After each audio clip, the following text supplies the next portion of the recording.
Mine just needs to be closer to the line.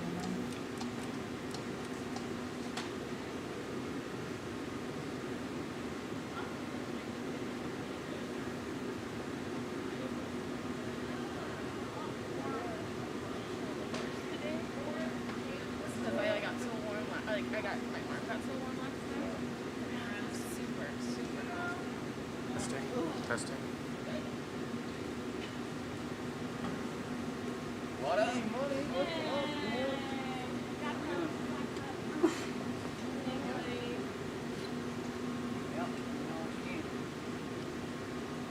Here for you, spiritually, mentally. Yeah, definitely. I love it. A bunch of people standing around though. Yeah. Ready. Give me a pair of tweezers.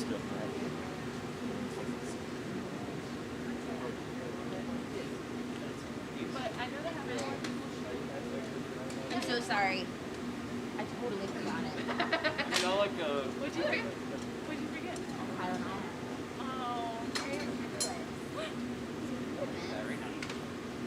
I was thinking maybe I have some, but I don't. Sorry. That's okay. Testing. I told Christa. Testing. That works well. Rebecca, and of course, check that.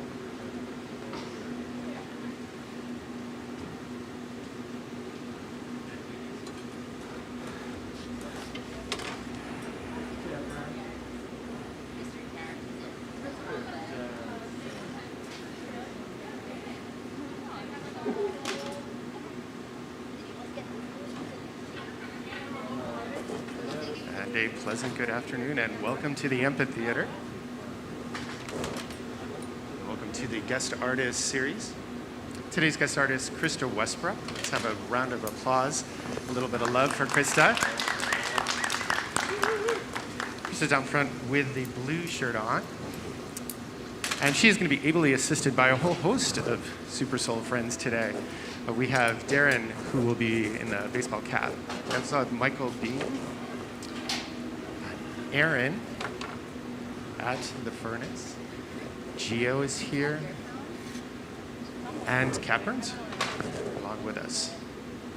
In addition, we have Amanda, who will be answering all of your questions. If you type in on the live stream today, we are being broadcast live. So if you have questions about the process, any of the steps, or anything about Christa's history, by all means, just type them in. Amanda will do her very best to answer them. She is an absolute exceptional source of information for us here.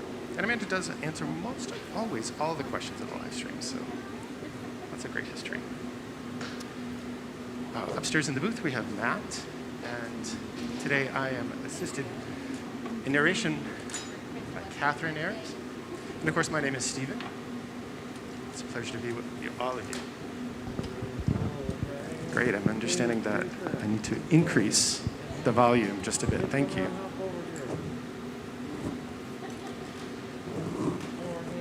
Right. So we are already underway in the process today. Christa's going to be making a stuffed cup combination work today. She will then inflate that with multiple gathers over the top of that stuffed cup. So she's working on a bubble right now. She's already taken her first gather out of the furnace. She's inflating that. She will, of course, apply some color to the top of that. And then from there, on the left-hand side of the stage, you'll see a box, a black box in the back corner, just beyond where Michael is standing. And inside that box is a cup that's already been pre-made. And as she inflates this bubble, she'll then come over, lift off the top of that, drop the bubble inside, collect it, bring it back over, inflate it again. And then from that point, she will add some pinwheels onto the exterior, process, an application process. After that point, she'll enlarge the vessel, extend it, do a transfer, and then finally at the very end of the process, cut it, break it free, pop it into the annealer. So quite a lot is going to be happening today as we go forward.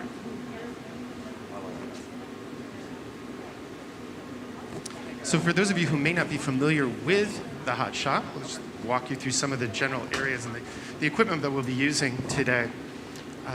In the center of the room, Aaron, if you could raise your hand. Maybe, the other thing is, I don't think they can always hear us, so maybe I'll just direct you. This is our central furnace, where our molten glass is going to be living, currently at about 2,300 degrees Fahrenheit. It's about 1,260 degrees Celsius. At that consistency, at that temperature, glass will be about the consistency of honey. On either side, you have the reheating chambers. This is where that temperature is, also 2,300 degrees. Christa's diving in, and she's gathering the glass here. Essentially, the rod she's using is hollow. It's a blowpipe. It's a steel rod. And by dipping the rod into the surface of the glass and then rolling in a consistent manner, she's able to collect glass and spin it onto the rod. Now, the type of equipment that she's using here is a cooler, because glass is not a great transmitter of heat, so these irons do get very, very hot, and in order to continue to handle them, we have to occasionally cool them down. This is simply a pump with water, which allows the iron to become cooler and allows her to manipulate it. The object that you see Christa using here to shape the glass is one of the more delicate pieces of equipment in the hot shop. This is actually newspaper that's been folded and then soaked with water. And that newspaper, once it's soaked with water, and applied to the bottom of the glass, creates a small level area of steam, and she can really delicately and gracefully control the surface. This tool that Christa is using, we call these types of tools blocks. And they are made out of hardwood. They're soaked in water. And you can see Christa's dipping it back and backside. And these are shaping tools.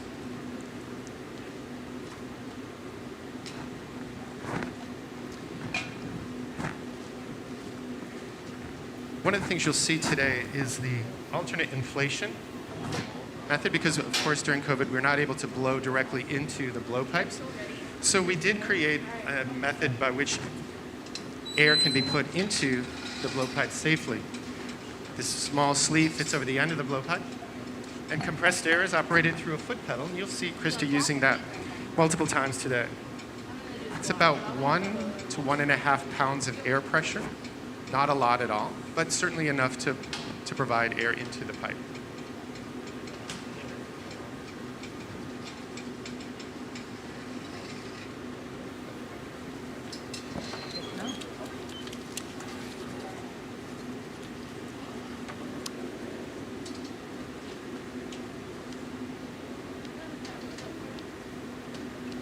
So as Christa continues to shape the bubble, I want to tell you a little bit about her history and her artistic process. She was born in 1987 in Fort Worth, Texas, in the month of June.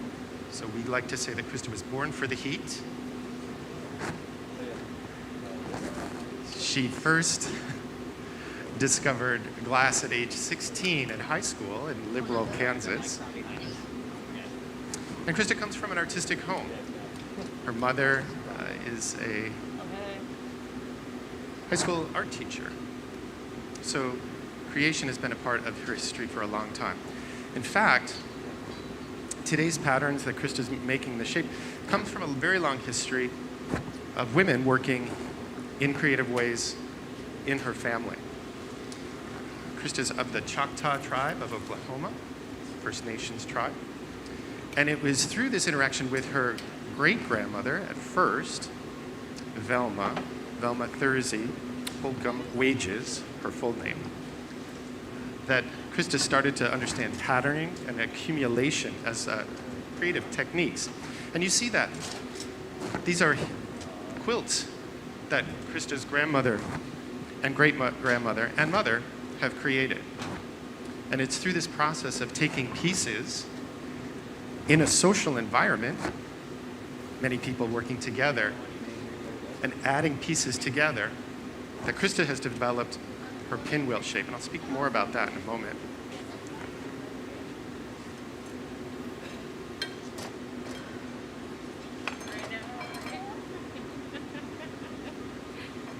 So the interesting thing about the quilts here, all of the material comes from clothing that her family members would wear. And at the end of the useful life of the clothing, they would cut the clothing up and stitch it together to make quilts. The one that I'm most fascinated with is this one, because this one is made out of denim and khaki material. In essence, it's all pants, right? And Christa's explained that her grandmother, her great-grandmother, created this tradition that they would take the clothing and they would make a quilt for each individual member of the family. Right? So this would be her grandfather's. Sweetie bit. It's through this process of taking small pieces and working collaboratively with the other women in her family that Christa developed the use and idea for these pinwheels.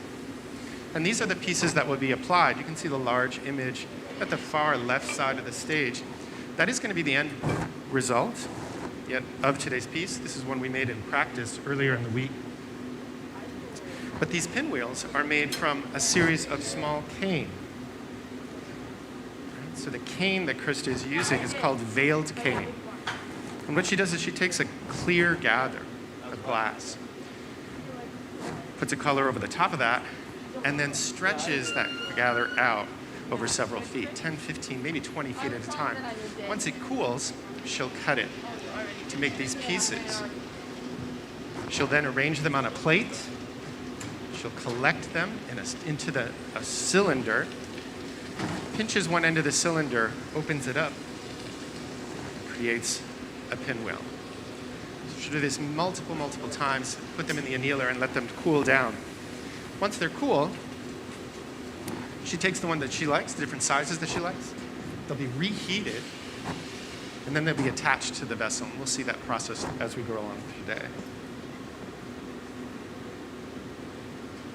So in essence, what she's doing is she's taking the history and the heritage that she's learned from her grandmothers and her great-grandmothers and adapting it to glass and advancing her whole history and lineage, but in a different method, in a different medium.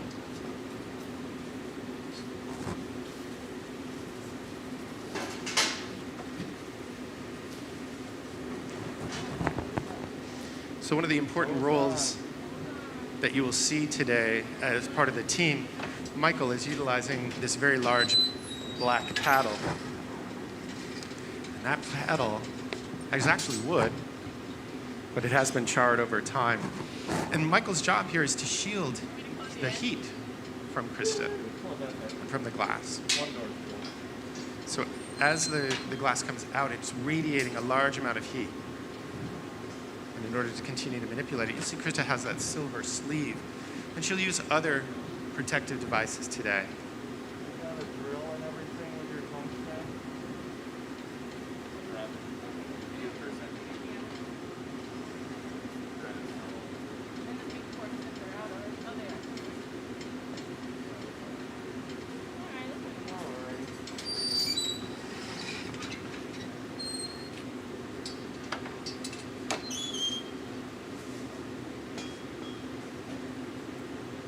Bumping that up.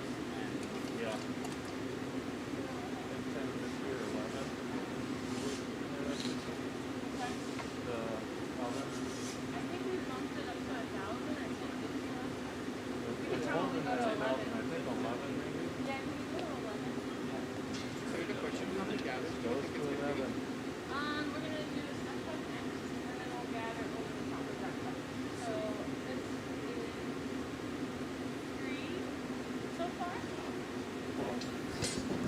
Right now, they're just talking about how big this piece is going to be. Everybody wants to know how many gathers is she going to take.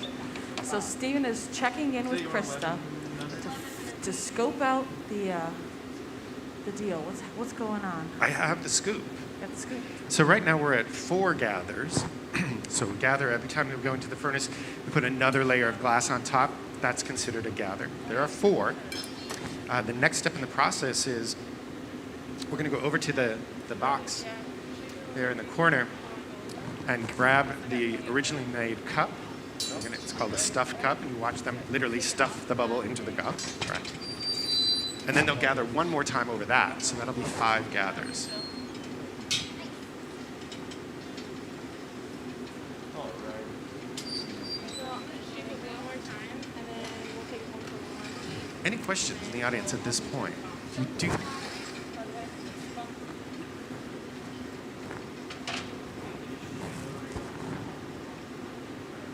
Oh, sure. So the question is, on the pipe cooler here, someone was using and activating the foot pedal. And so the question is, what was that for?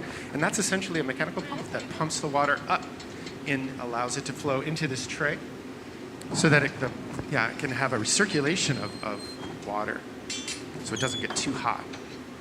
Great question. Any other questions? Yes. How big is it going to get? Well, here's the practice.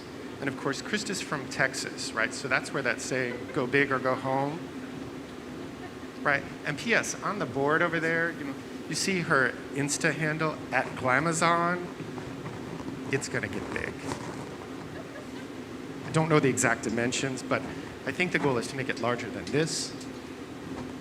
That's pretty big. Yeah, it could be that. Well, that's really like, that's quite huge. It's half of Geo. All right, Stephen, it looks like things are good happening over here. All right. They're gonna stuff this cup. So they're gonna stuff that clear bubble down into a big color cup in the bottom of that oven. So you can see Krista's ready at the top of the stairs. Darren's gonna bring over this bubble so hot that it's actually gonna drip and stretch down into the cup and stuff it. This is a nice way to get color on a nice big bubble.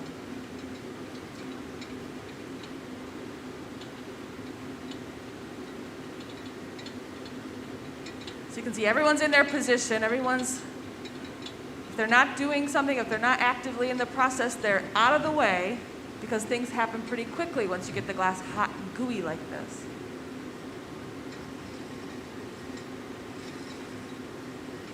So Darren's gonna be focused on getting that glass hot and moving to those stairs. If anyone's behind him, they're in big trouble. So we wanna make sure there's a clear path, everybody's out of the way. Krista's ready to grab the pipe and steadily drop that bubble right down into the cup.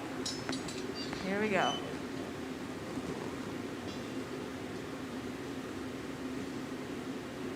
See how it just drips down in there really nicely? She'll cap the pipe, which traps the air inside, and out comes the cup. Yeah, how about a big round of applause? Okay, I'm gonna give this to you. Give you just a little bit of information. That glass is very sticky, and she's dropping this bubble down into the cup. If she touches the side, she'll stick. So it's a process that you need a lot of concentration, a very steady hand to get into that cup without sticking to the side of the walls. And she did an excellent job. What do you think, Stephen?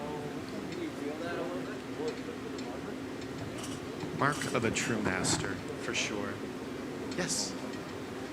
The question is, was the cup hot? Yes. In order for glass to stick to itself or stick to another item, it's always a good idea that the glass, both pieces are very, very hot. And we'll see that a little bit more when we attach the pinwheels. But yes, in order to make sure that it does adhere, otherwise we get what's called a cold seal, where one is hot, one is cold. So yeah, very hot. You can see here Darren is working through a process called marvering. This is rolling the glass back and forth to ensure that the interior of that cup connects solidly with the bubble.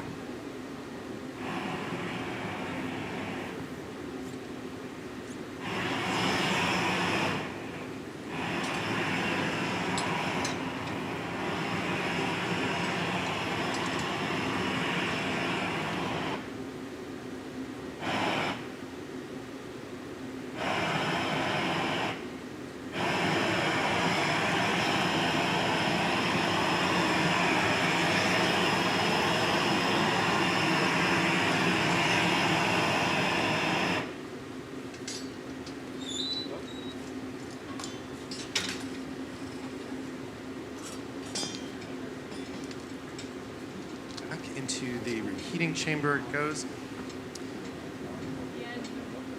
The glass that we're using today is a type of glass called soda lime glass.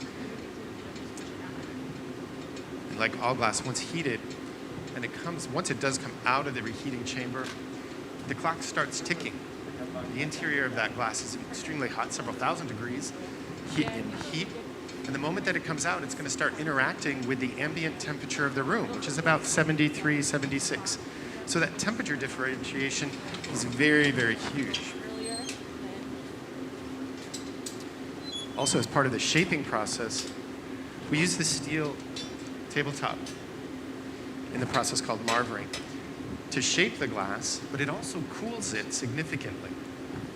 You can see that in temperature changes. When it comes out of the reheating chamber, bright, bright, bright orange, almost yellow in color. But as it cools, glass gets darker. And so you can see those temperature changes as we go through the entire process, where things are hot, where things are cool. The reason I say we're at a race with time here, or the time is ticking, is that we're trying to avoid a consideration or an area called thermal shock. And that's where glass is cold on the outside, but still hot on the inside. And that tension in between cause it to crack, which of course would be disastrous. Well, sometimes we'll use thermal shock to our advantage, and you'll see that when we crack the piece off and move it or transfer it. And there's ways we can control that. But for the most part, we definitely want to try to avoid it.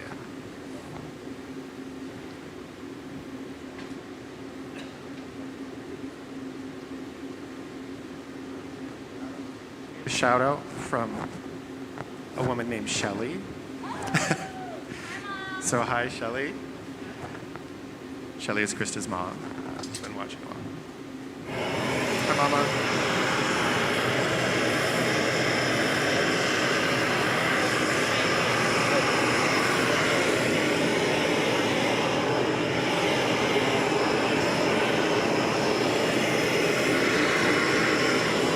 So you may be wondering what and why, if we go back and forth into that reheating chamber, why would we need this giant torch? It's a bit hard to hear over that torch.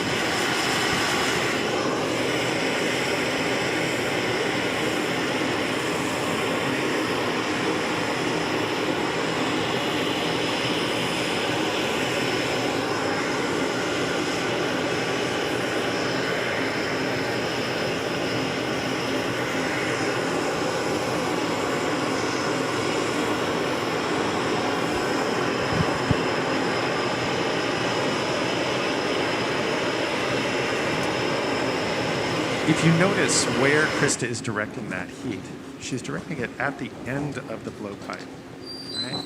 But not necessarily on the hot molten sphere, the cup area. And the reason she's doing that is, as you notice, as Darren puts the piece in and out of the reheating chamber, the majority of that end there, which we call the moil, is not in the furnace, right? So it's getting cold. That torch is designed to add heat to stabilize it so it doesn't become too cold, doesn't suffer thermal shock or crack off. Question, yes? What are those squares on the bottom? I'm not sure. Can you? Oh, here. Are you talking about these pieces right talking here? about our Yeah. AC vents. These are the ones, correct? Yeah, this is one of the greatest parts about working in this environment. Rarely, in most hot shop experiences, do you have an air conditioning system, right? Because we have 2,300 degrees heat. But in this hot shop, we have air conditioning vents that can be popped up and down to cool the artists while they're working here. So it's an amazing, amazing feature. And they can be popped up in any one of the locations here. So depending on where folks are working in the space.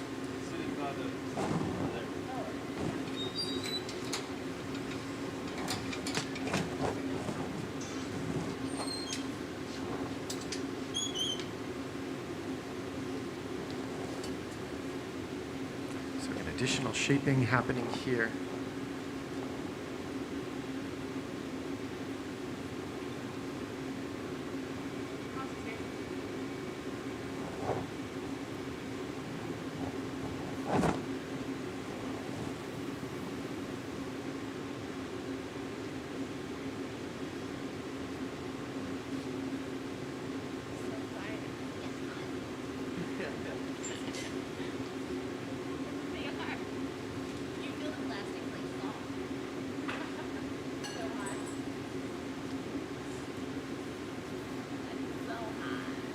So right now, Darren is using this metal table called a marver to shape and cool the glass. It's actually very difficult to keep something round on a flat table. As you can see, he's got lots of skill, never stops turning. When you make big glass like this, it's always important to have a big team. So you can see there's lots of people. Christa's the gaffer, she's the person in charge, and so everyone else is just here to help out. But we've got Aaron running the doors, backup for lifting, torching. And so usually the bigger the glass, the bigger the team.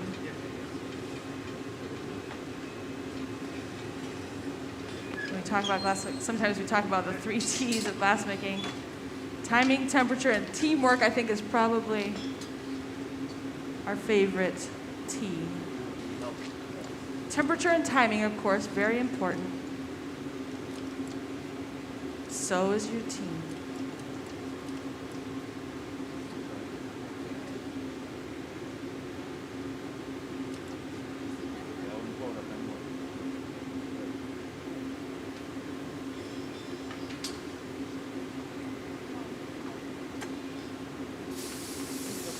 We had a question about that newspaper, I think, online.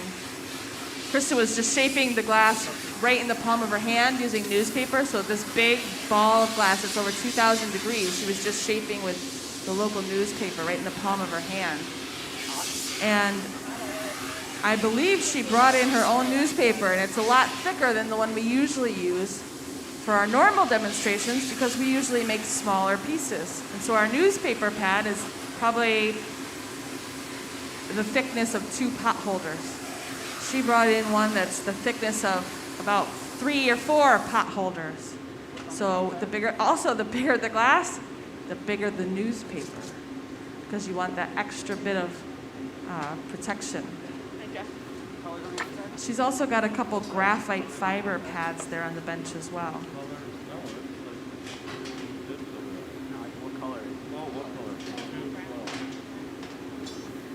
They've pulled out a big block. In these buckets of water behind the bench, we have all these wooden blocks. I think Stephen talked about these earlier, these cherry wood blocks.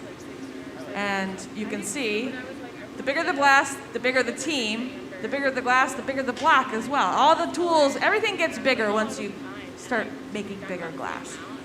And so Kat's got the big block, and it's a pretty heavy block. It's a big block of wood, and so this one does not have a handle. This is a block they're going to use on the bench. So they're just going to set it down. And everything that's happening right now is leading me to believe that they're going in for another gather. So Gio's come over here to this pipe cooler. Also, when you have more glass on the end of the pipe, it's important that you can get a good grip and you can hold the pipe. You can really choke up on the pipe and hold the pipe real close to that hot glass. And so cooling the pipe, they'll probably cool it before and after they gather. Because when they go in to gather, the pipe's gonna get hot again. And so they're just going to cool this off now, and then probably again after. I'm a little worried about your quilts here, Christa. We might have to shield the quilts from the hot glass. You'll see, when they go in, they're gonna gather quite a bit more glass. I'm gonna move this just for a second so everybody can see. An additional consideration, and you can see this when they lift it, is the amount of weight that bubble and cup currently consist of. You're probably right now at about 20-25 pounds, which doesn't sound like a lot, but if you were to think about that, that's a 6-7 foot, 6 foot iron, maybe 5 foot iron. Keeping that amount of weight out and away from you requires a great deal of core strength as well as muscular strength.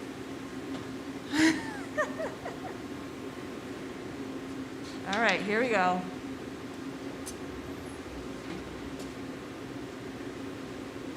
Remember that stuff cup? Now they're stuffing the furnace. They got to get out of this furnace without touching the sidewalls.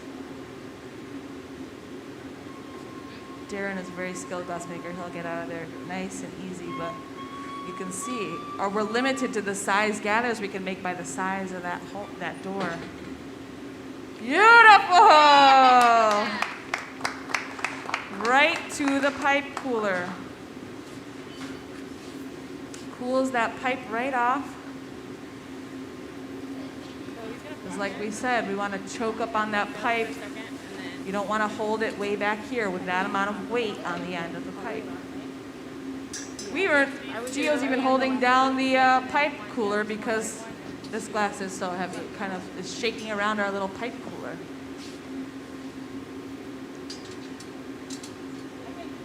They wipe it off because that is the water. They want to be able to turn the pipe. They need that grip, that dexterity of our hands. That's why we don't wear gloves. It would be very hard to turn these pipes with gloves on.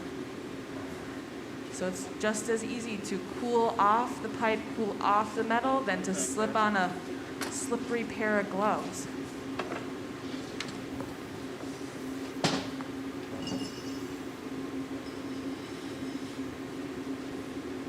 Michael, did you feel cat?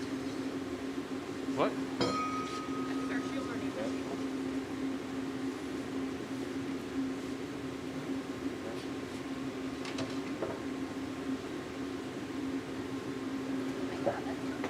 I'm fine.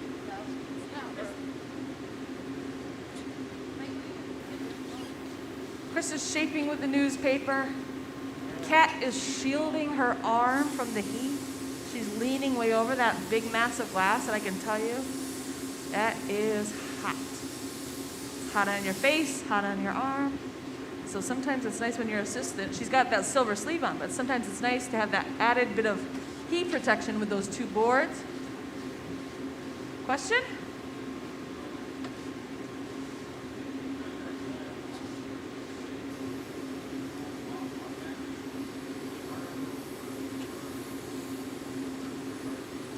That's a good question. This glass, when it's hot like this, when it's really hot like this, you can your hand's gonna slip right off it because of the moisture in your skin. So at this temperature, if you accidentally brushed your hand up against this, it would just slip right off. And I know this because I accidentally did it once. And it felt like running my hand through hot butter. It just slips right off. The moisture in your hand, just like that newspaper pad, creates that barrier of steam, so your hand really never touches the glass.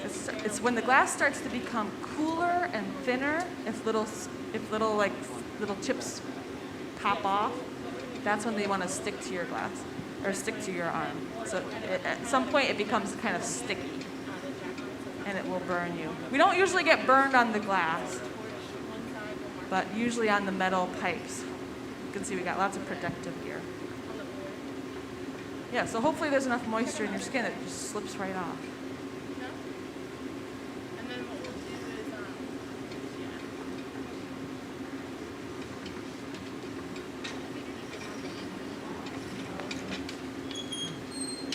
is, But it's usually the metal tools that get us. I think you could ask every glass maker on the team. Occasionally we get burned by the glass, but it's usually those metal tools that get you.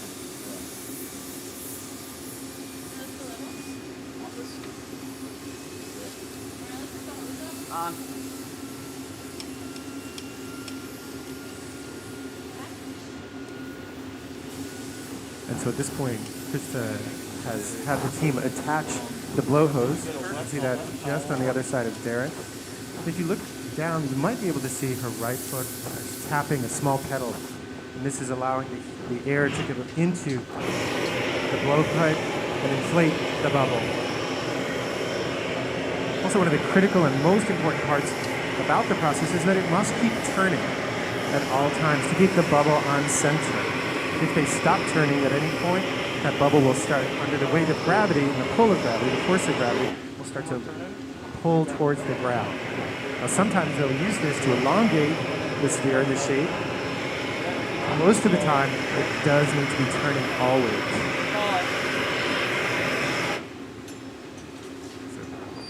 ancient catchphrase, rolling makes it round. As long as the pipe is rolling on the rails of the bench or turning in their hands, it will stay on center.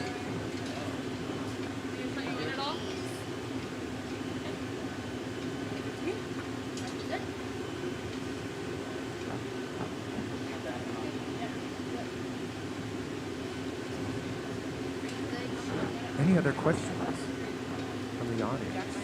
Okay. Darren, you can hang it if you need to. We'll just start that jack line.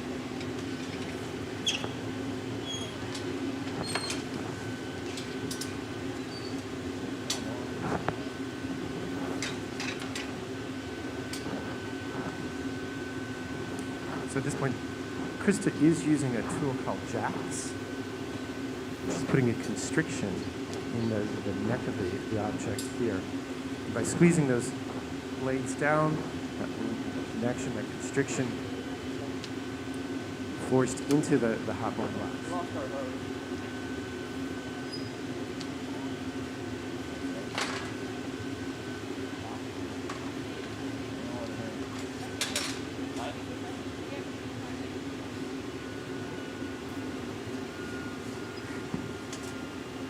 So they're using gravity.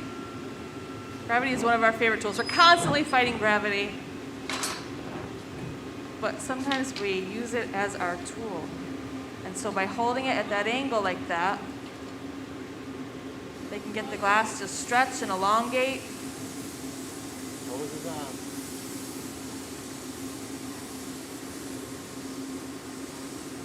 Now you may, in the audience, hear this hissing sound, and that is the compressed air.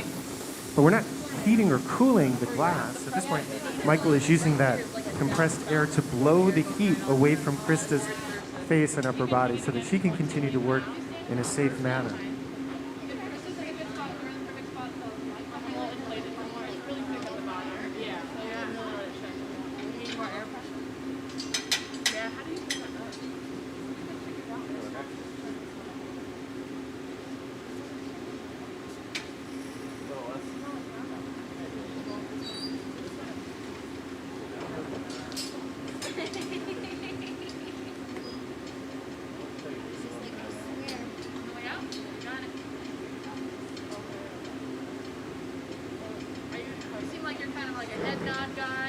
Yes, pushing down front.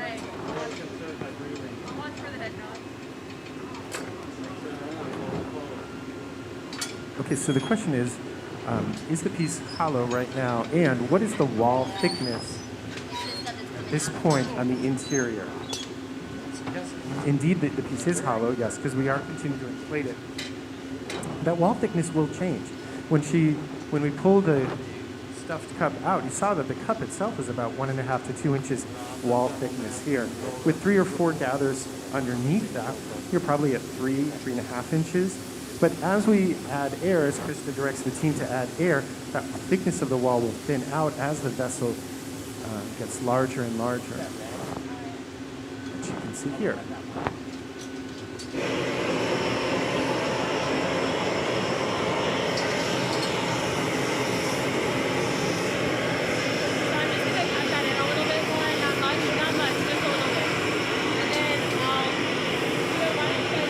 So clearly, a delicate balance of heat and cooling you can see happening here. Christa heating the end of the pipe to ensure that it doesn't crack. While Gio and Catherine are cooling the center of the pipe so they can maintain hand contact and keep it turning. Darren is placing it back on the cart that appears to be on rails. We call this a yoke. It allows them to move the heavier pieces in and out with ease and maintain a certain level of consistent elevation inside the reheating chamber.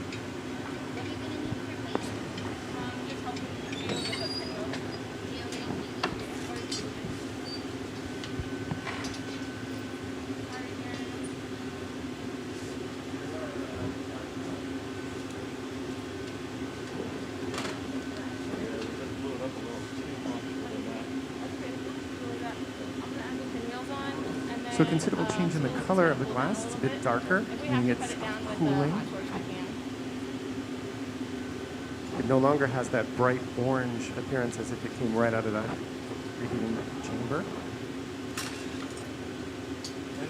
And taking this time to slowly make sure it's centered on the pipe. So by slowly rolling back and forth on the rails of the bench, make sure that the piece is completely on center.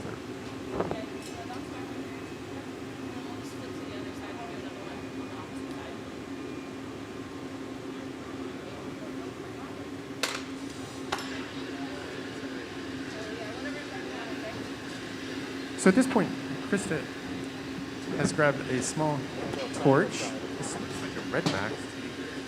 This torch is a little bit different than the other torch that you see. You can clearly see that the flame, bright blue consistency.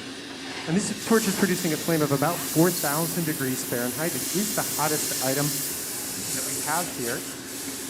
What she's doing is she's starting to warm up areas, specific spots where she will bring one of the pinwheels over and attach it. So over here on the right-hand side, Michael and Chris have placed one of those pinwheels into a warming area. So it is developing its saturation of heat. They'll bring it over on one of these small paddles. They'll pick it up and attach it to the piece. We have to make sure that the glass in both areas is hot so that it sticks together and will tack together rapidly.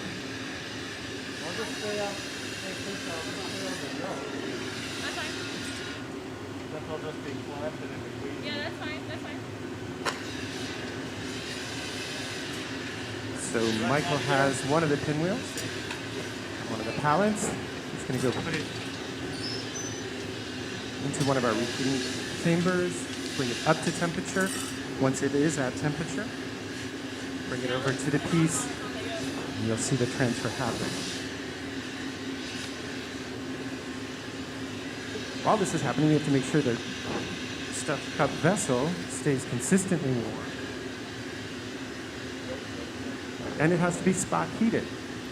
So All right, let's do one more class. quite a bit of rubbing the belly, tapping the head thought process going on here.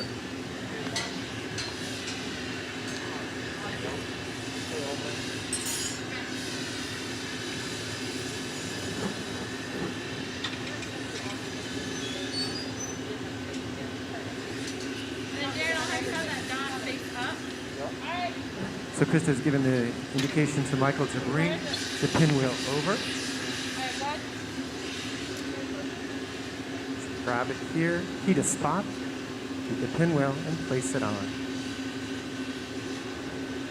It will be a flat disc right now. You'll see a very almost disconnected amount here. It looks just like it's been placed on.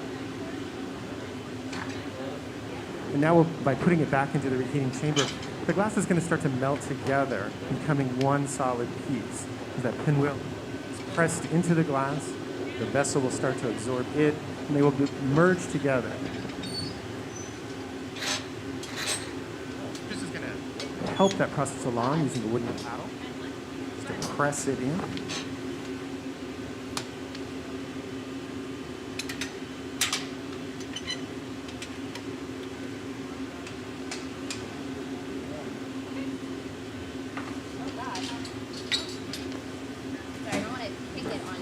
So Amanda had a question about how the pinwheels have been made. And we did talk about that, but I can do a quick refresher.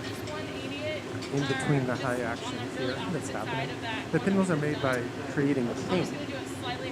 The cane is simply a collection of glass, color applied over the top of it to a very large mound. Another puntile is attached, and then it's stretched over 10, maybe 12, almost up to 15 feet. Once that thins out, these small canes are cut from the very long one. Pause that process as we watch. Again, here Christa's spotlighting or spot heating the area that the next piece will come into. Once the canes are all cut and in a uniform shape, they're laid on a kiln shelf here. They're put into a reheating chamber to fuse together. She'll come along with a teeth and roll them up so that they make a cylinder. And then from there, she pinches it closed. When it does that, Darren, do you want me to pick it for you? And flips it over to open them like the foot. Okay. She'll cut each one of them off individually and repeat that process, constricting them, opening them, and then cutting them free. Oh, that's, look at her go. Catherine for the win. So Michael, bringing the other pinwheel over to be heated, bringing it up to that temperature. You can see how the first one is now starting to curve with the vessel, the exterior shape of the vessel.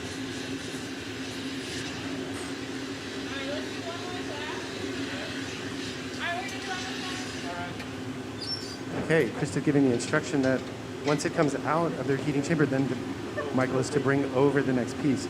The coordination of the team is super important at this stage.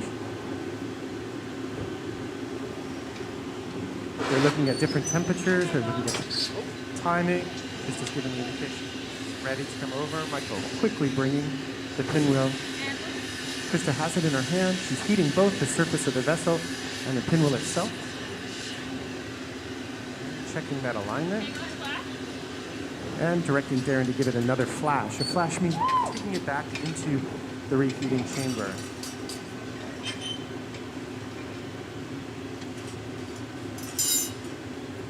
Okay. Another major milestone accomplished at this point of the process.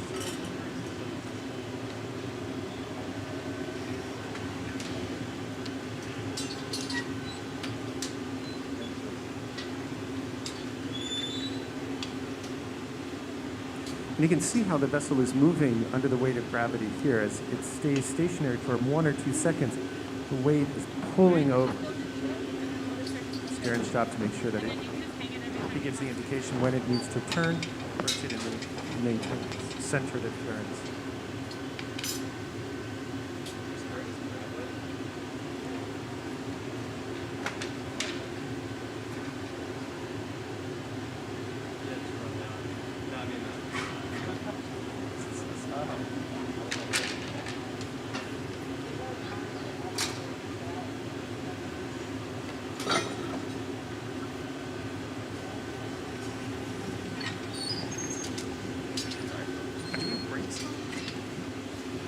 Where are the brakes? Is there one on? All right, you push up.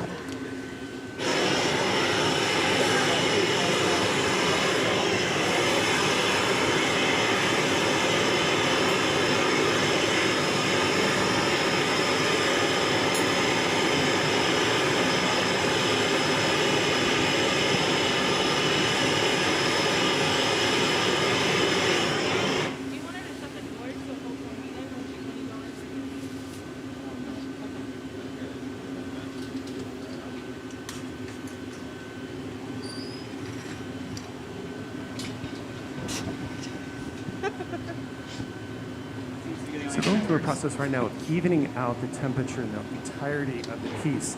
It's gone through a little bit of a brutal experience here. Spot heated in some areas at 4,000 degrees. Other areas were cooler than that. Put back into the reheating chamber, taken out of the reheating chamber. Stuff attached to it, heated, punched, paddled. So we're just allowing it to take a little bit of a rest, if you will.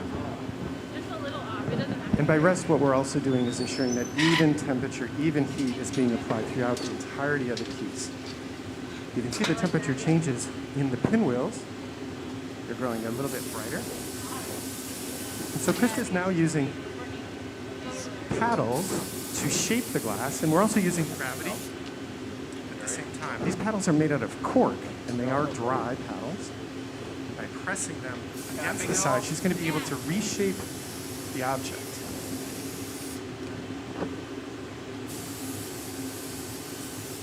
I'll kick that over to you if you need it. And so in this process, she's taking it from almost spherical, now depressing it into an oval shape, similar to the piece here. So flattening the sides. You can see she's moved the foot pedal. If you watch, she will, as she's pressing with the cork paddle, she's going to start inflating as well. She doesn't want to condense it too much.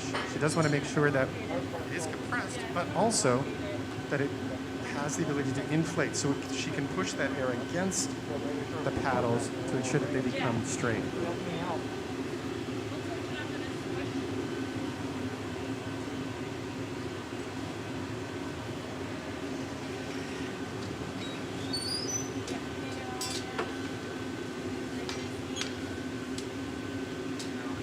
So Darren utilizing gravity here as he hangs the piece over the rail. Gravity is pulling it and elongating the shape. And now from here, Christa applying those torque paddles. Here again, gravity always working on the piece, so it is dripping, falling off center. And if you take a look at Christa's right foot, you'll see her occasionally tapping down on that black foot pedal. That provides the inflation.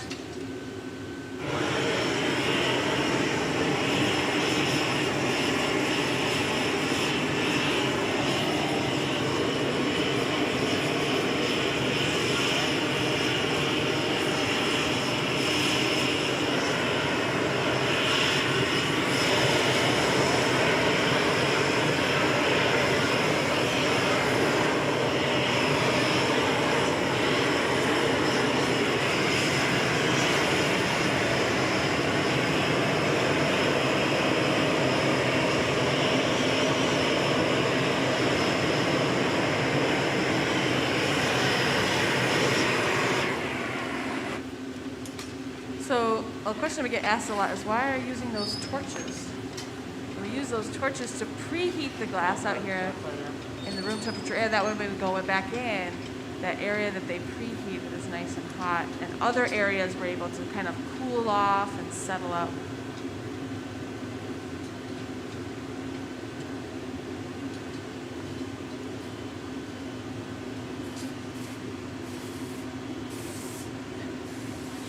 Fuse silica.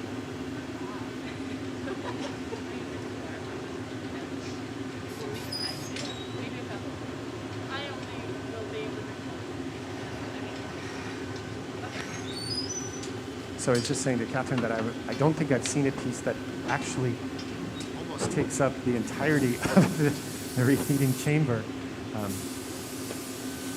And Catherine, can you share with our audience both here and at home how it is that we are able to put a camera inside the reheating chamber? Yeah, our camera is right behind a little window of fused silica, and actually when she goes in the oven, we can see the reflection of the window on the piece. So next time she goes in the oven, you'll see a little square, a little black square. And that's the little window. So there's a little tiny window. We have a piece of it right here, Stephen. Yeah. So this is that fused silica. It's about, what, three-quarters of an inch thick. It's pure silica. It was a type of glass developed right here in Corning in the 1930s. Nothing else added to it. This is pure silica. Stephen, did you talk earlier about our soda lime glass? About our soda lime glass? Yeah, so Stephen was talking about how we add soda ash and limestone. That soda ash reduces the silica's melting temperature. So without that flux, that fused silica has a high melting temperature of over 3,000 degrees. So it was used in the space shuttle's windshield. And even today, see that little square box? So that's the reflection of that window in the back of the oven.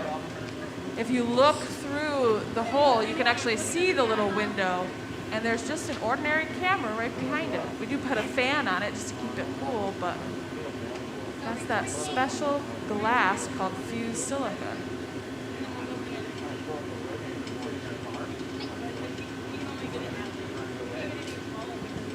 I know. So great.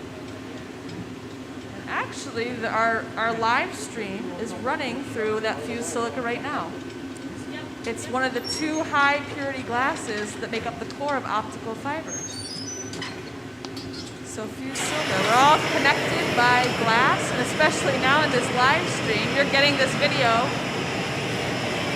live through that fused silica.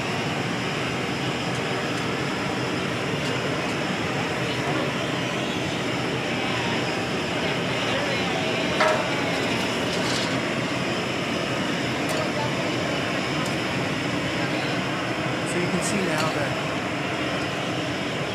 gravity is really being utilized a great deal. As Darren increases the angle, gravity is pulling the mass of it and elongating the vessel quite a bit. So it'll stay right there. Getting out the heat in areas gets a little bit more warm as it goes back in, as Catherine earlier mentioned. Like the thing draws out more. That'll help it stretch a little easier as they bring it out. Let me get it off the damn pipe. So we'll squish it and then I'll do the whole next one. You need air again? Yeah.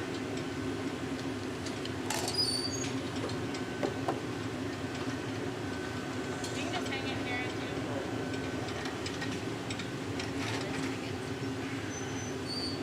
Wait.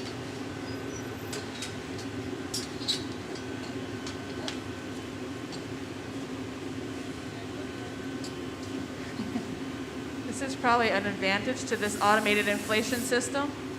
They pulled the pedal out so Christa can tap on the pedal when she wants. Otherwise, somebody would have to put their mouth on the end of that pipe that's going up and down and back and forth and blow through the end of the pipe. But with this blow hose and automated inflation system, Christa can just tap on that pedal anytime she needs a little air. So it takes, you don't have that relay of blow, and then the assistant blows, and she'd have to say stop blowing. And sometimes when you have those torches going, you don't hear it.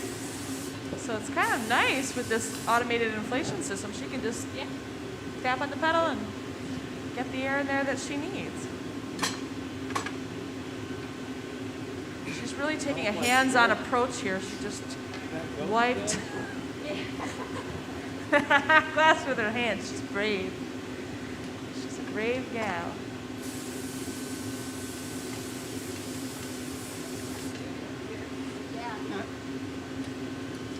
This is hand-blown glass. Actually, she's blowing glass with her foot as well, so can't call it hand-blown glass anymore. Getting all wet over here.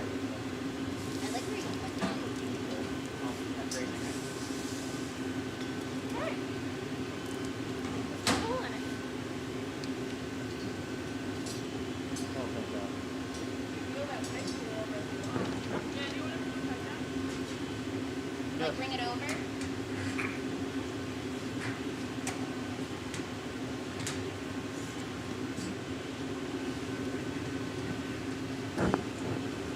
So the next step in our process here is going to be a transfer. Over here. So they're going to take this vessel, which is on one blow pipe, and we'll attach a second one. Instruct the team to attach a second one to the bottom. But we want the ability to inflate this. So what Christa is doing now is she's finding the center point of the bottom. And she's marking that. Some chalk.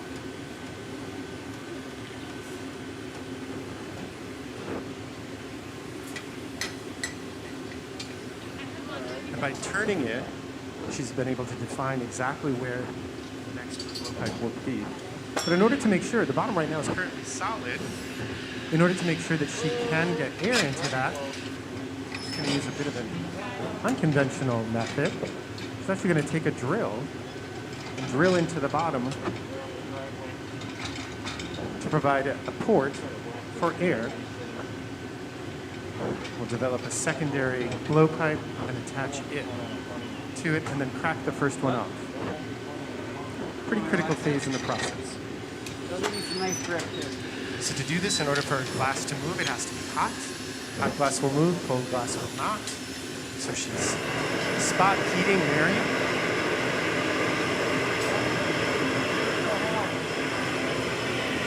As she's doing that, in goes The drill.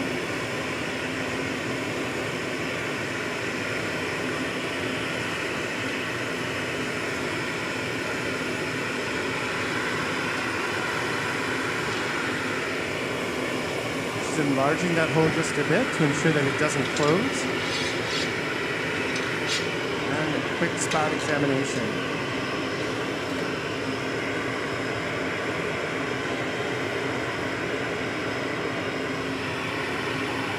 So Steven, she just drilled a small hole in the bottom of this piece. She just drilled a small hole in the bottom of this piece. Yep. And so what we'll see in our next steps is that there will be a secondary blowpipe. They'll gather glass over the top of it and then blow a small hole through the end so it becomes a collar of Red bone, glass. right? They'll do this a couple of times. They'll make they'll take a gather, shape it on the marker, and from that point, they'll literally heat the end and blow it out. So now we have a cylinder. That cylinder will be brought over to the area that was where the hole was drilled and attached. Then they'll crack off the first one that Darren's been using.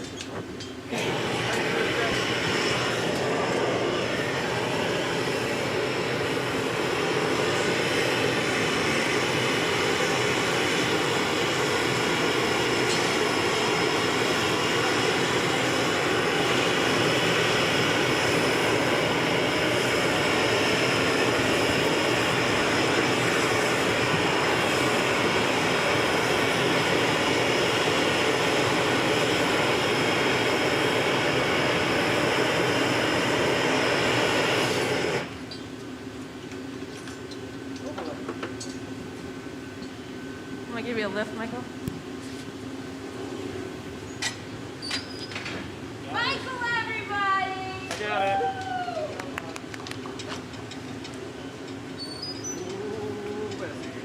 Probably the biggest thing I've ever done. You did it effortlessly.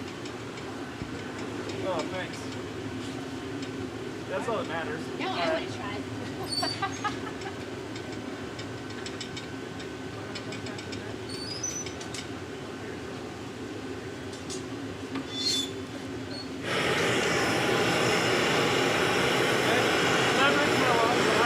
As we're evening out the temperature here at Michael and Field, we take a look at over on the right side of the stage where Darren is working. He's creating that collar on the secondary blow cutter. So he's shaping that. Jack's Cat's going to come in and take a look as well for an assist.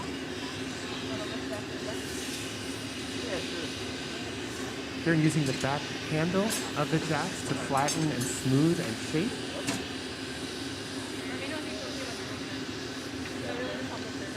And now using the tips of the jacks to ensure that the hole to the blowpipe is even and centered.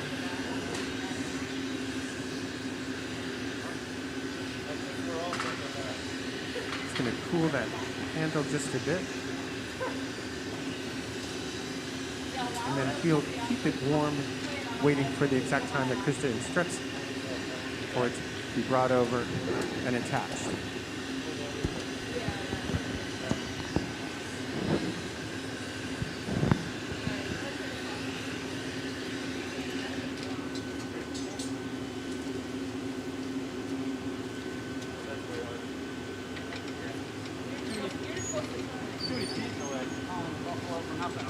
Stand in the back and turn, and I'll lift it. Does the water bother you, Michael, at all? No, I didn't think I had a clearance. Is this little funnel here a problem? Darren's going in and pick up another gather over the top. The first one is set, the first collar. Reshape here on the marver.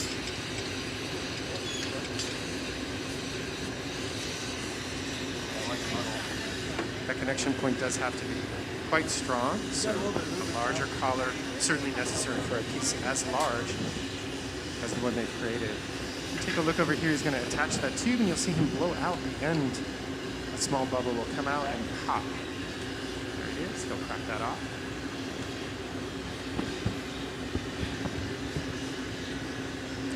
So that has, again, opened that collar, that column of glass, so that air will go through. This procedure is critical towards the end of the process when Christa will transfer it over. She wants the tip of the object to be very thin, with a very thin neckline at the end. So in order to do that, she'll have to heat it, stretch it, but also inflate it. And in order to inflate it at that point, if she did it now, it would become so thin that the piece would fall. Gravity would take it right off. There's so much weight in the bottom of that vessel. Right? But if we put a connection on the bottom of it, we can heat the top and allow it to stretch out, become thinner, and then articulate it. So this is the step in the process where we are right now.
Okay.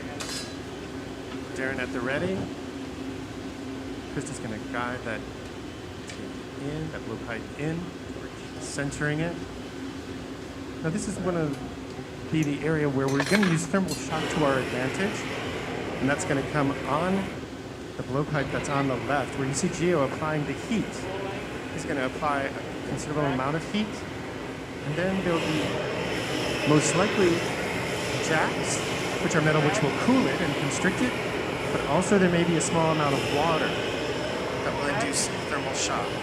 One tap, maybe 2 taps. The piece should come free. Got it?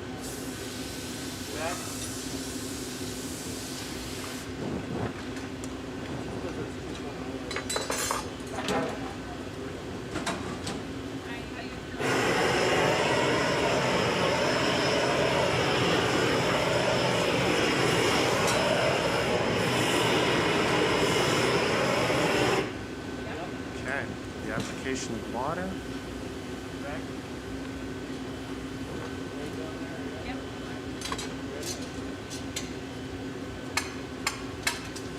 All right.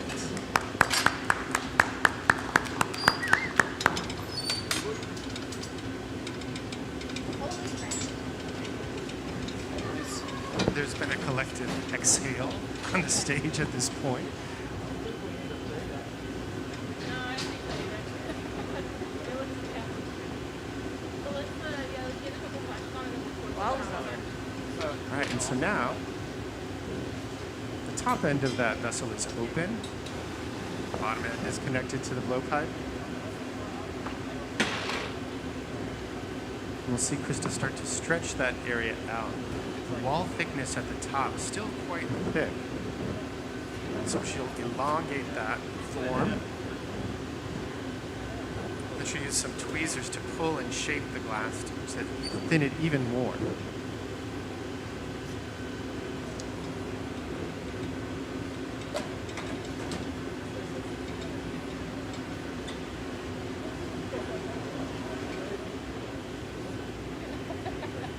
And you can see Darren is heating the overall vessel to ensure that the temperature is pretty even now. He's going to leave just the tip of it in the reheating chamber. And this is going to concentrate the heat of the reheating chamber just on the upper third of the vessel, the most pointed part, which is where they want the glass to move the most. That process is going to be assisted as they take it out. But you can see him moving in and out of the reheating chamber to ensure that the correct heat is placed in the correct area so they can manipulate.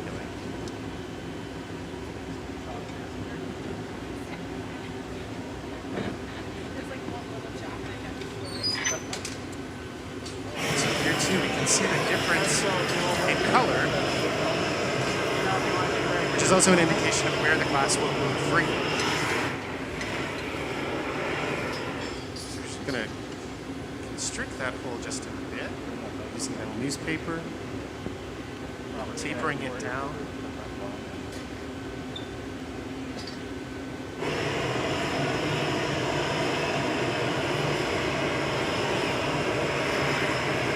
Get on the orange side.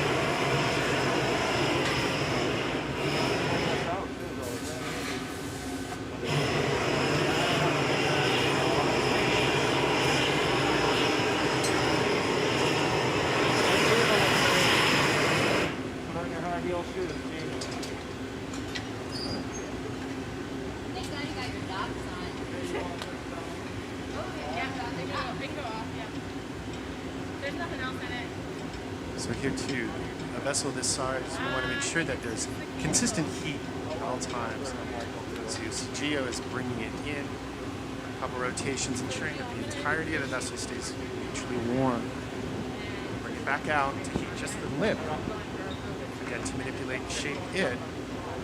And before he brings it out the last time, go in for one final bath of heat to ensure everything is consistent, avoiding thermal shock. Oh, never mind, Catherine, I got it. All right, yeah.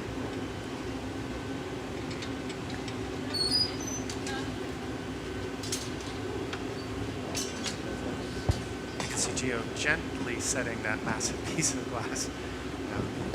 She's doing so to avoid any type of vibration that could come from rapidly setting it down. I'll get tiny feeling boo. Here again, Christa using the newspaper and that small little area of steam to shape very, very precisely. Taper that into a teardrop shape. A little bit of compressed air to cool the area.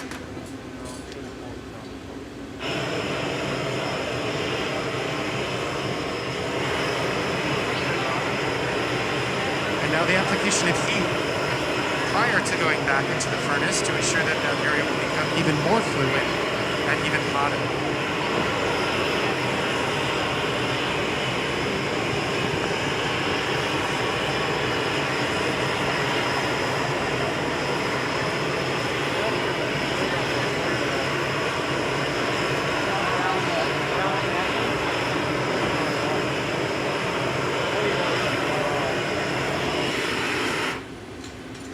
Alright, so this one gives me, and then we'll start pulling it out.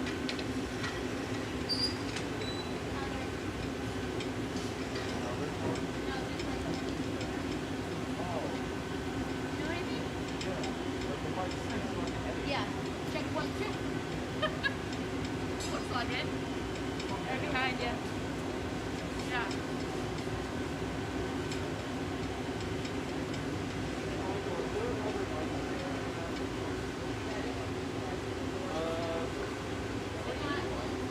We go grab one from the back. Just to put this somewhere.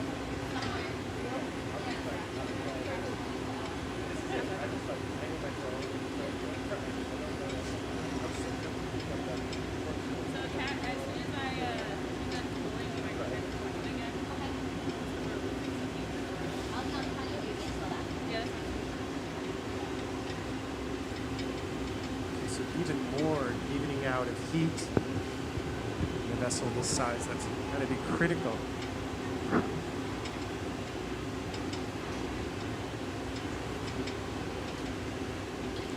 And so here that concentration just at the edge. One more quick bath.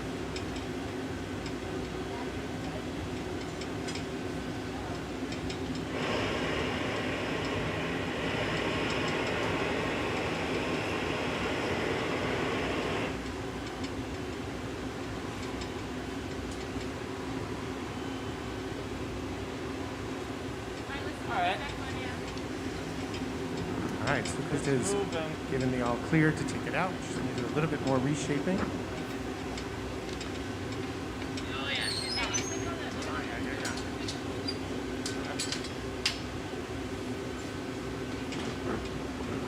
So a little bit of reconstructive surgery.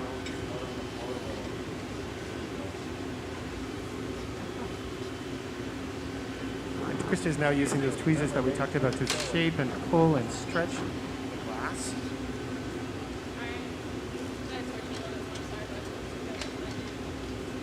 Just thinning out the top pointed area.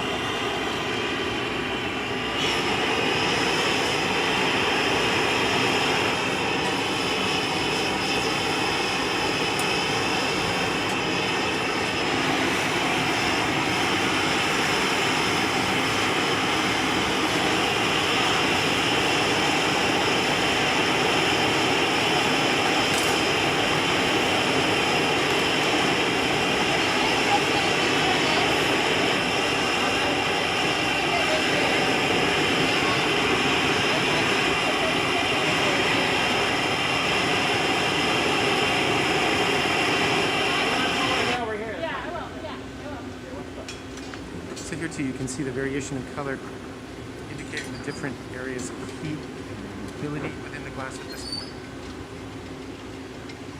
And you can also see those pinwheel shapes are coming more and more into their original darkened color, as we see as that glass cools.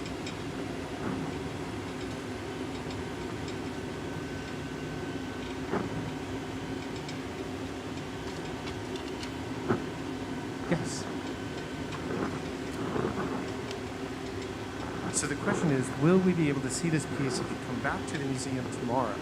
And a piece this large has to go through a cooling process.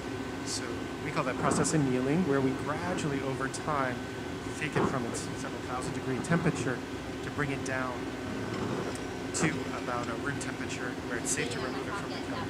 A piece this large, 24, maybe 36 hours in the annealer, only because of its size and thickness, to safely bring it to a point where it's ready. Now, smaller pieces that you see here, overnight, maybe 12 hours. The smaller the piece, the less time to anneal. The larger the piece, or the thicker the piece. If it was a solid piece, it certainly would be even longer than that. We did this piece on Monday, I believe it was. Yes, as a practice at 10 in the morning. You need some more wax. We're here Thursday. And for those I don't who won't be here tomorrow, this live stream will be on our museum's YouTube channel. And at the beginning or the end, they usually put a picture of the finished piece. Also, you can see Amanda, she's been running around kind of taking pictures. If you follow us on any of our social media sites, you'll see some of these shots. And then probably they'll post a picture of the, will you post a picture of the final piece? Okay, yeah, so. A video of the entire process and then the final piece of the show.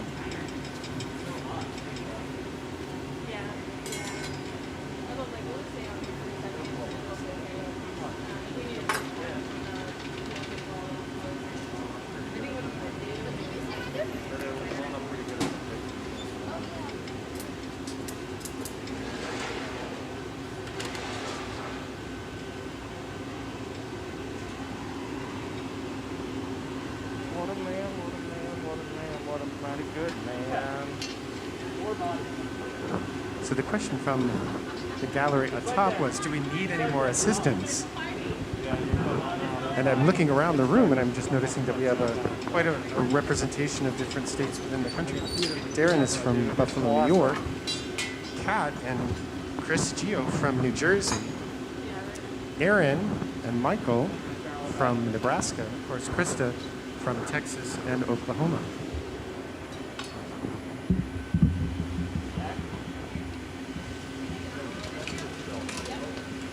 Okay. So additional shaping, she's tapering now using those jacks to squeeze and hold, pinch that area at the very, very front. And then she'll come back with a pair of scissors and cut off, or use water, perhaps, to crack off that unsightly area, that collar at the end, which looks like it's a bit fringed. Does that look better?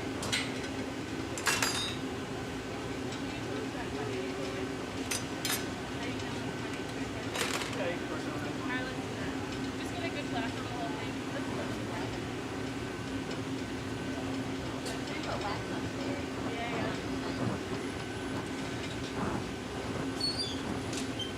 So we're speaking about the process of cooling the glass. That process again called annealing. Our annealers are set standardly at about 950 degrees. And so part of the process that we're doing now is to bring the glass down to a temperature that's within that 900 degree range. This will take several minutes to do so. And once it's an annealer, it'll stay for quite a long time before it is safe to bring it out.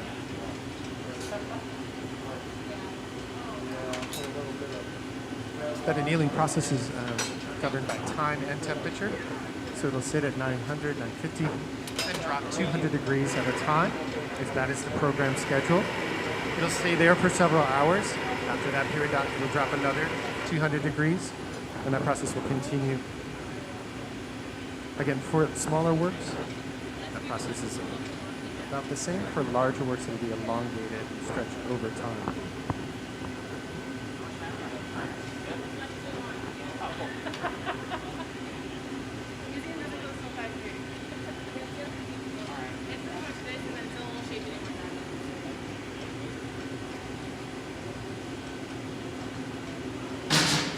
All right, we're pretty close to finishing this piece up.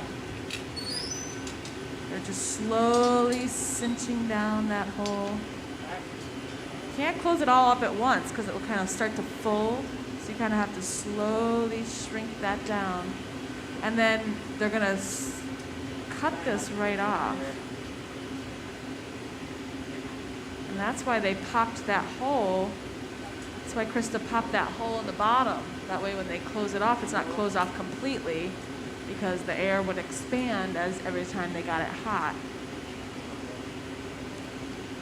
And so that little hole just allows us to let the air escape.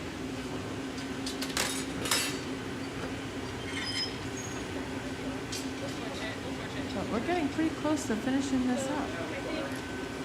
You can see she's got it nice and closed off. They're just going to clean up that top shape. You can see the shape that she has here is this really beautiful egg shape.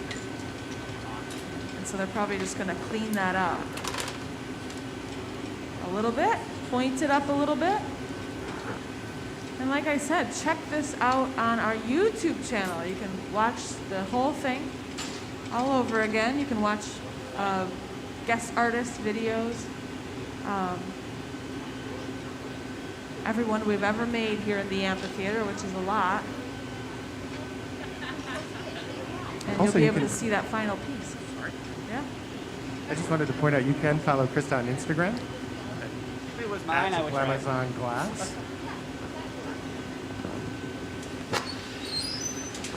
Yeah. Follow Christa. We're actually, you can see we got all the glass makers. Being one of the largest glass museums, we have many facilities here at the museum. So right now you're in the museum side of the amphitheater. But a lot of the artists you're seeing here today work out of the studio of the Corning Museum of Glass, and that's right across the parking lot. And so sometimes we feature our hot glass programs gaffers, but then we also like to invite the studio to come over and demonstrate. The studio does live stream demonstrations in the summer time, right, Stephen? That's correct. But not so much throughout the year as much.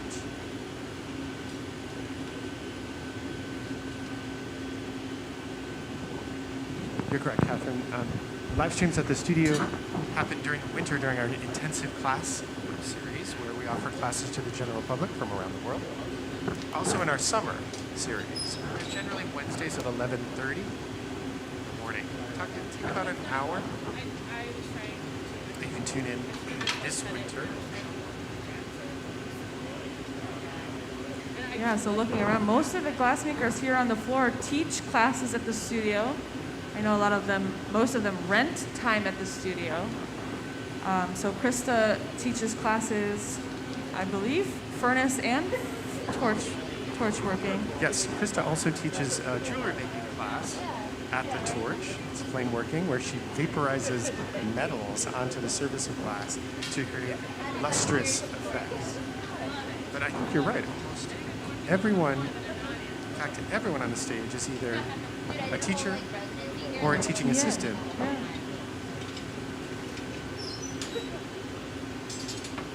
I'm gonna put this on. All right, some final shaping that tip. You can see throughout the whole process, gravity is really important. They're stretching this out, elongating it even now. She taps on that foot pedal, inflating the glass a little bit.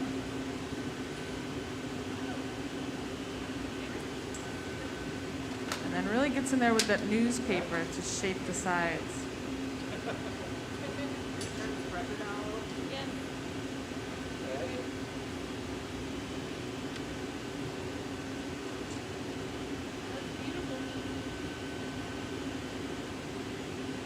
Yeah, I have it on 5. I don't know what you normally have it on. Oh, that's fine.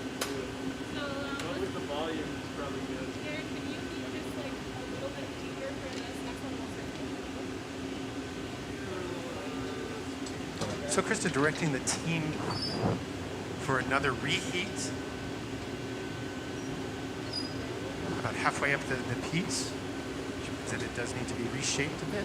So we're going to go back in, even that out.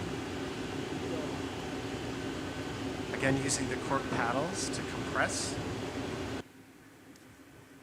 And you can see that the alternate inflation tubing has been attached to the end of the blowpipe so that airflow will happen. The foot pedal's down by her right feet. Right foot, I should say.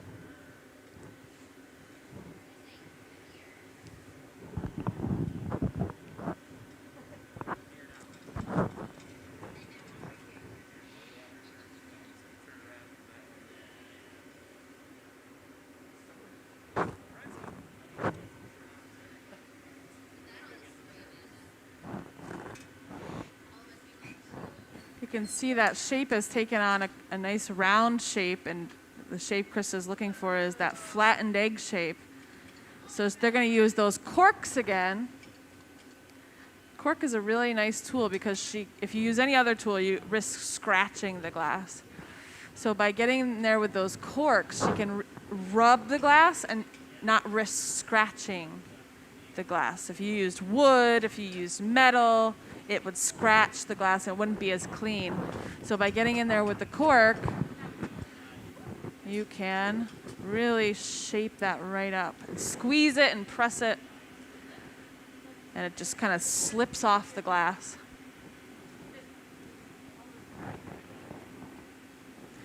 Has a very distinct smell. Some of you might be able to smell it.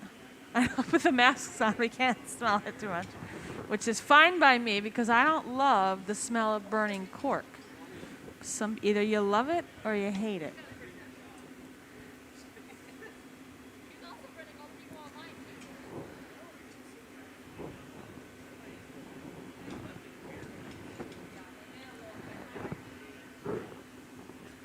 But it's really shaping up. We're going to go for a quick heat. Any questions as we're finishing up? Yeah?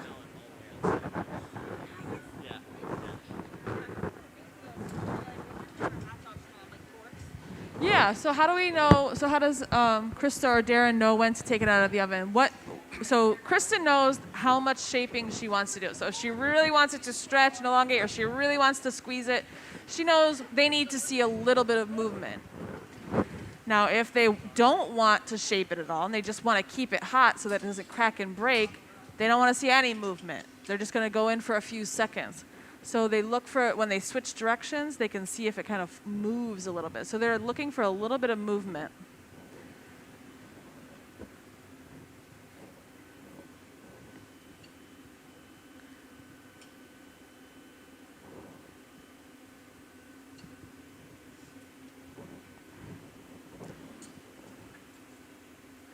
So she's taking a good look at this, making sure it's the shape she wants. And it looks really close to the drawing. What do you think? Yeah. Another question? 1 second. Wait till they turn that torch off. Say it again. I think it's a different color. Is that right, Christa? Yep. What color is it? This is gold brown. Gold brown. Silver in it too. Nice. So it's a color called gold brown. It's a transparent sort of brown color. So it's going to be a lot darker than this, almost like a darker amber. Yep.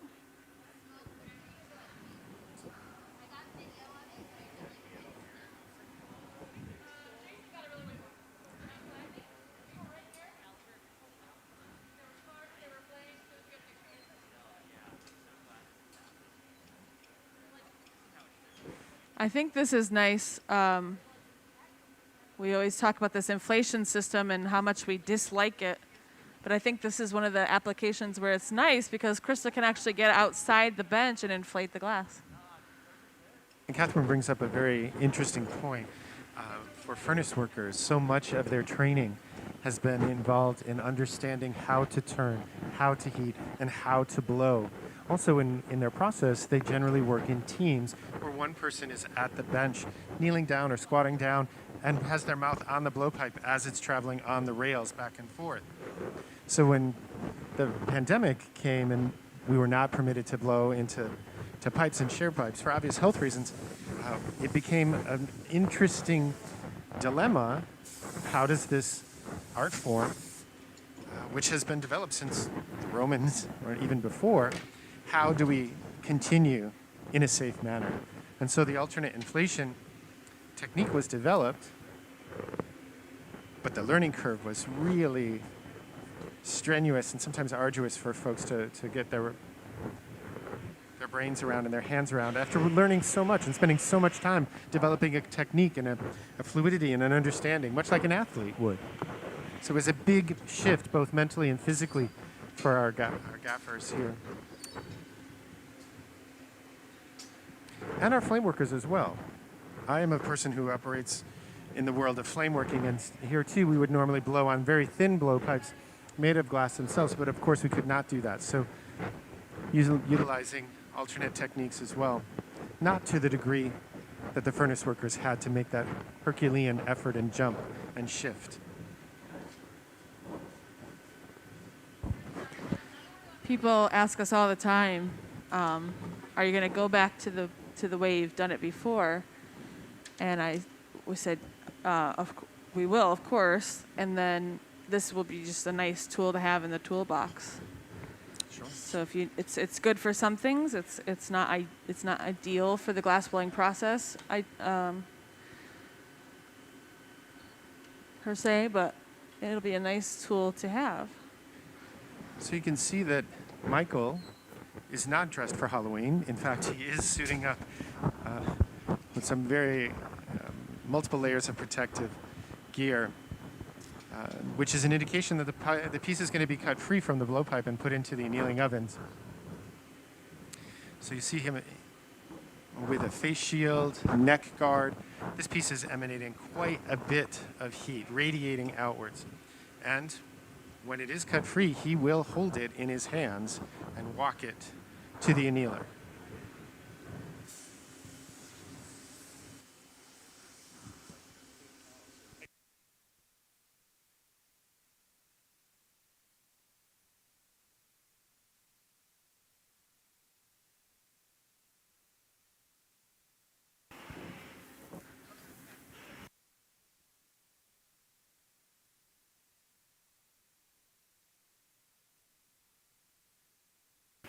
So it looks like they're really close to being finished. They're just keeping that punty warm. Michael has the silver suit, the face shield, the Kevlar gloves on. They're going to clean off any ash that might be on there from the cork paddles.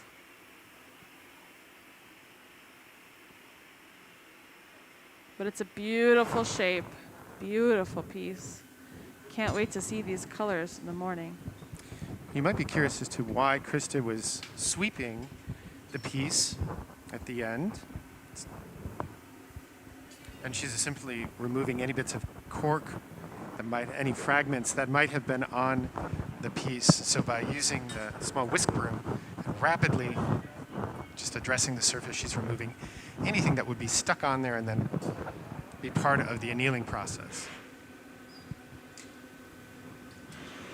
And so in this process, evening out the heat of the entire vessel right now, bringing it down in temperature closer to the annealing temperature of the annealer. Again, that 950 inside the box, the annealing chamber, we want to make sure that we're getting from that several thousand degrees closer so it doesn't go through so much shock. And so by taking it in and out, slowly heating and then cooling, we're lowering the temperature. The team is lowering the temperature of the overall piece. And you can see that by the color change. It's becoming darker. The pinwheels are returning almost to their cold color. You can see that definition of color on the pinwheels as they rotate. Most specifically, the base of the piece quite a bit darker as well. So this is right in line with the process as it should be. Yes, question down front. Sure, so the question is, why doesn't it or will it sag, meaning deflate, when it goes into the annealer? And I'll wait just a moment until the torch is off.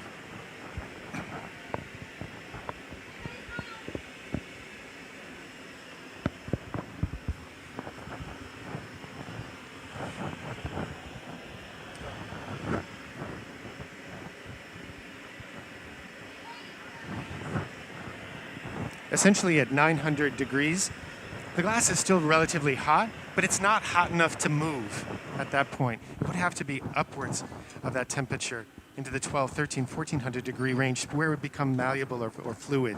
So at 950 degrees, it's a very calm temperature for the glass. It's rigid, it's stiff. If you were to tap on it, with a tool, of course, you would feel it. So you see Michael warming his hands. Again, we don't want to include any shock with those gloves. He's putting heat on the center of the jacket as well to ensure that that would not cause stress or thermal shock to the piece. It's going to be right underneath there prepping. Oftentimes glass moves when it wants to, not when we want it to, so he's prepared.